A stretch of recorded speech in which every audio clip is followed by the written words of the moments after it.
Hallo und herzlich willkommen zu unserem Podcast. Ich bin Felix. Und ich bin Lisa. Hallo zusammen. Heute sprechen wir über ein Thema, das viele Menschen betrifft. Wie man mit toxischen Menschen im Leben umgeht. Toxische Menschen. Das klingt ja schon anstrengend. Aber Lisa, was genau versteht man eigentlich unter toxischen Menschen? Kannst du das mal erklären? Na klar, Felix.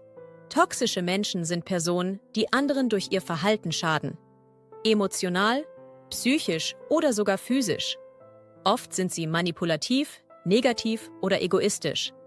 Ein Beispiel dafür ist jemand, der ständig Kritik äußert, ohne selbst etwas Konstruktives beizutragen.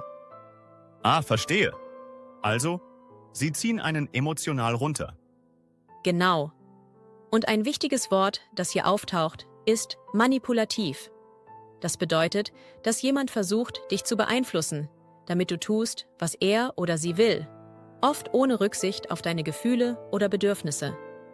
Manipulation kann dabei subtil sein, zum Beispiel durch Schuldgefühle oder passiv-aggressives Verhalten. Manipulativ, das ist ein gutes Wort. Und ich denke, viele kennen solche Situationen. Aber was macht man denn, wenn man solche Menschen im Umfeld hat? Eine gute Frage. Der erste Schritt ist, das Verhalten zu erkennen.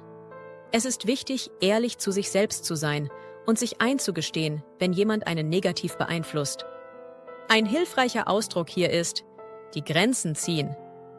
Das bedeutet, klare Regeln für sich selbst aufzustellen und nicht alles mit sich machen zu lassen. Grenzen ziehen. Das klingt einfach, aber ich kann mir vorstellen, dass das in der Praxis oft schwer ist. Hast du einen Tipp, wie man das konkret umsetzen kann? Ja, Felix.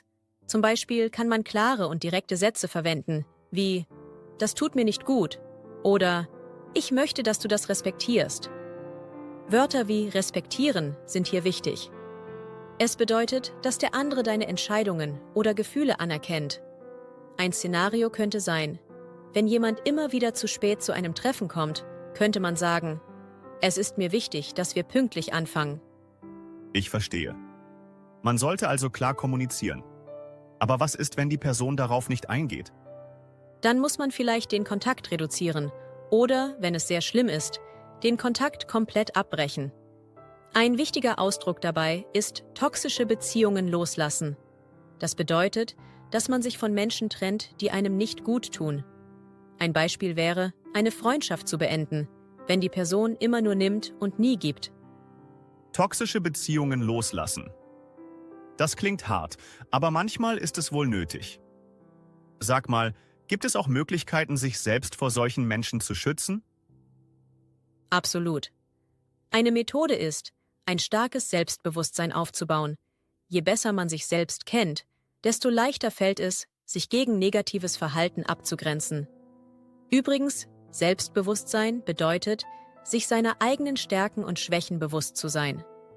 Ein weiteres Beispiel: Wenn man weiß, dass man leicht Schuldgefühle bekommt, kann man sich vorab auf eine klare Antwort vorbereiten, wie „Das kann ich jetzt nicht machen, aber ich wünsche dir viel Erfolg." Ein tolles Wort. Und wie baut man das auf? Durch Selbstreflexion. Sich Zeit nehmen, über die eigenen Gefühle und Ziele nachzudenken. Auch positive Selbstgespräche helfen. Zum Beispiel kann man sich sagen: „Ich bin gut genug" oder „Ich verdiene es, respektiert zu werden." Man könnte auch ein Tagebuch führen, um Muster in den eigenen Emotionen und Reaktionen zu erkennen. Klingt nach einer guten Strategie. Und ich finde, solche Sätze sind auch gut, um Deutsch zu lernen. Sie sind kurz und prägnant. Genau, Felix. Und je öfter man sie wiederholt, desto besser merkt man sich die Strukturen und Vokabeln. Super Tipp. Aber Lisa, was ist, wenn man toxische Menschen nicht vermeiden kann? Zum Beispiel am Arbeitsplatz. Das ist eine schwierige Situation. Hier kann man versuchen, professionelle Distanz zu halten. Das bedeutet, dass man zwar mit der Person zusammenarbeitet, aber persönlich so wenig Kontakt wie möglich hat. Zum Beispiel kann man Meetings kurz und sachlich halten und private Gespräche vermeiden. Also, man bleibt höflich, aber distanziert? Genau. Und wenn es zu Konflikten kommt, kann man Mediatoren hinzuziehen. Das sind neutrale Personen, die helfen, eine Lösung zu finden. Ein Beispiel: Wenn ein Kollege ständig deine Arbeit kritisiert, könnte ein Mediator helfen, Missverständnisse aufzuklären. Mediatoren. Wieder ein spannendes Wort. Und es klingt nach einer guten Idee, wenn man alleine nicht weiterkommt. Richtig, Felix. Und manchmal hilft es auch, mit Freunden oder einem Therapeuten über die Situation zu sprechen. Das Wort Therapeut kommt aus dem Griechischen und bedeutet so viel wie Heiler. Therapie kann auch helfen, eigene Verhaltensmuster zu ändern, die toxisches Verhalten anziehen. Das wusste ich nicht. Und ich finde, das zeigt, wie wichtig es ist, Hilfe anzunehmen. Genau. Es ist kein Zeichen von Schwäche, sondern von Stärke. Absolut. Aber lass uns noch ein bisschen weitergehen. Was ist mit toxischen Menschen in der Familie? Das kann doch besonders kompliziert sein, oder? Oh ja, toxische Beziehungen in der Familie sind oft die schwierigsten. Man hat oft das Gefühl, verpflichtet zu sein, den Kontakt aufrechtzuerhalten. Aber auch hier gilt, Grenzen setzen ist wichtig. Ein nützlicher Satz ist hier: Ich brauche Zeit für mich. Es ist eine freundliche, aber bestimmte Art, Abstand zu schaffen. Ein Szenario: Wenn ein Familienmitglied ständig kritisiert, könnte man sagen: Ich würde gerne über etwas Positives sprechen. Ich brauche Zeit für mich. Das klingt so einfach, aber es ist sicher nicht leicht, das zu sagen.